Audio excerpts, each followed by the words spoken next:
चंद्रमा का दक्ष प्रजापति की कन्याओं के साथ विवाह तथा चंद्रमा द्वारा राजसूय यज्ञ का अनुष्ठान।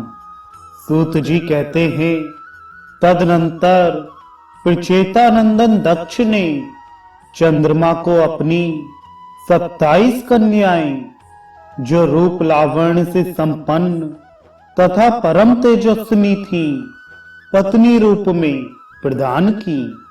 तब शीत किरणों वाले चंद्रमा ने एकमात्र भगवान विष्णु के ध्यान में तत्पर होकर 10 लाख वर्षों तक तपस्या की।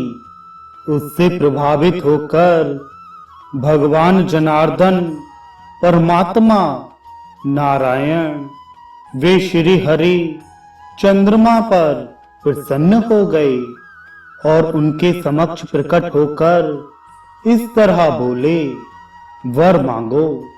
इस प्रकार कहे जाने पर चंद्रमा ने वर मांगते हुए कहा, भगवान, मैं इंद्रलोक को जीत लेना चाहता हूँ, जिससे देवता लोग प्रत्यक्ष रूप से मेरे भवन में आकर अपना अपना भाग ग्रहण करें।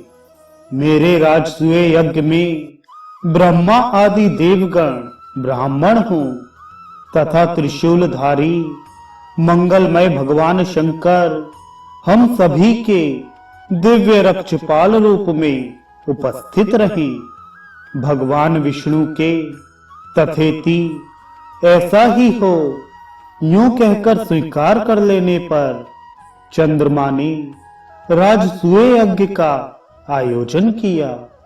उस यज्ञ में महर्षि अत्रि होता, भृगु अर्धवयो और चतुर्मुख ब्रह्मा उद्गाता थे।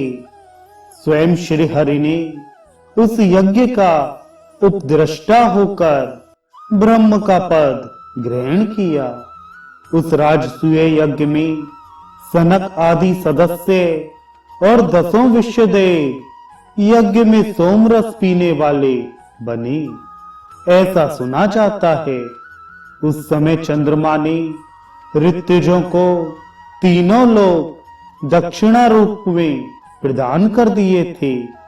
तत्पश्चात यज्ञांत में होने वाले स्नान की समाप्ति पर चंद्रमा के रूप पर मुग्ध होकर उसके सौंदर्य का अवलोकन करने की इच्छा से युक्त सिनीवाली आदि 9 देवियां उनकी सेवा में उपस्थित हुईं। लक्ष्मी नारायण को, सिनीवाली करदम को, धिति विभावसु को, तुष्टि अविनाशी ब्रह्मा को, प्रभा प्रभाकर को, कुहू स्वयं हविष्मान को, कीर्ति जयंत को, वसु मरीच नंदन कश्यप को और धिति अपने पति नंदी को छोड़कर उस समय चंद्रमा की सेवा में नियुक्त हुई। चंद्रमा उस समय 10 दिशाओं को उद्भासित करते हुए सुशोभित हो रहे थे तथा उन्होंने समस्त सृष्टि में संस्कृत एवं दुर्लभ ऐश्वर्य को प्राप्त कर 7 लोकों का एक छत्र आधिपत्य प्राप्त किया।